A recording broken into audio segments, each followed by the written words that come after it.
Mais perto? É uma roupa muito comum, usada há milênios, faz parte da cultura afegã. Uma cultura que tem muito orgulho em que pese ter sido invadida milhares de vezes. Entendeu? Alexandre o Grande invadiu. Gengis Khan invadiu. O Império Britânico invadiu. O Império Soviético, o Império Americano. Mas eles jamais foram colonizados. E eles têm muito orgulho disso. Eles nunca foram aculturados. Entendi. Eles mantêm até hoje a Eles têm esse orgulho, exatamente. Então, o Talibã é apenas um dos grupos, né? A gente não pode julgar afegãos apenas pelo Talibã e não pode não pode julgar o Talibã sob uma ótica maniqueísta. Temos que saber que o Talibã, eles têm uma visão tribal do Alcorão, uma parte, essa interpretação radical da Sharia, que é a lei islâmica, ela tem um peso muito forte dos usos e costumes tribais. E por isso que eles são tão radicais.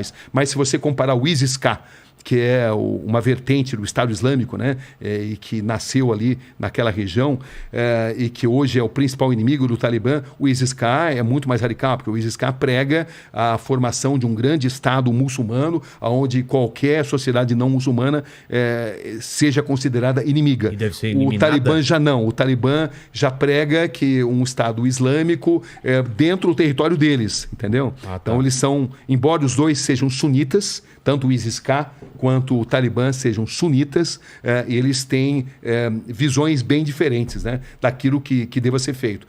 Se você comparar com o ISIS-K, o Talibã é mais moderado. E o Talibã, de moderado, não tem nada. É só ver o que eles fazem com as mulheres, cerceiam os direitos das mulheres, a interpretação radical da Sharia, cortam as mãos daqueles não muçulmanos, dos que roubam. Todo ladrão vai ter a sua mão cortada.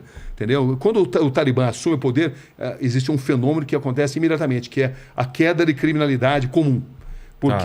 Pela interpretação da Sharia, pela implementação da Sharia. Entendeu? Pego roubando, corta a mão. Corta a mão. Adúltera. Pedrada? Pedrada, exatamente. Apedrejamento. Então, eles têm assim, uma visão muito radical, né? Mas é difícil a gente entender isso, né? Porque é uma coisa tão enraizada. É difícil. E esse, Rogério, é um erro muito comum de jornalistas internacionais analisar uma cultura diversa mediante seus próprios valores. Não dá. É uma coisa preconceituosa e você não analisa a cultura diversa com seus próprios valores. Você precisa entender um contexto. E também temos que aprender que, embora o Talibã tem aí decisões deploráveis em termos de direitos humanos, eles também têm apelo junto à população, porque os americanos, embora tenham ficado 20 anos como invasores, 20 anos apoiando determinados governos, eles nunca trouxeram um avanço, principalmente para os setores mais pobres da população. Nos setores mais pobres são os setores rurais. Nesses setores, o Talibã sempre teve um apelo. As pessoas sempre sonharam em ter o seu primeiro Kalashnikov, fuzil de fabricação russa, né?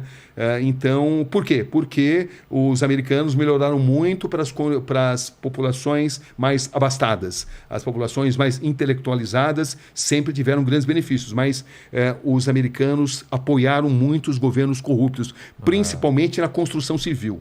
Gastou-se milhões e milhões na construção civil e com muito dinheiro sendo desviado, com os americanos apoiando governos corruptos simplesmente porque eram inimigos do Talibã. Entendi. Então, o Talibã consegue voltar ao poder, ele nunca foi exterminado pelos americanos também, porque a invasão americana sempre foi um grande erro, foi o Vietnã do terceiro milênio, né? Então, a gente tem que analisar nesse contexto que não seja um contexto maniqueísta. Total. Porque tem muita gente que tem uma tendência em analisar decisões, tradições, por uma vertente maniqueísta. Quem é o inimigo, quem é o herói, não é assim. A vida não se resume herói contra bandido. Mas existem interesses econômicos, estamos falando de uma região onde o minério é muito importante, o minério do terceiro milênio, o minério que vai ser usado pela indústria de informática é abundante dentro do Afeganistão. O Talibã jamais deixou de existir porque eles sempre se alimentaram com o dinheiro das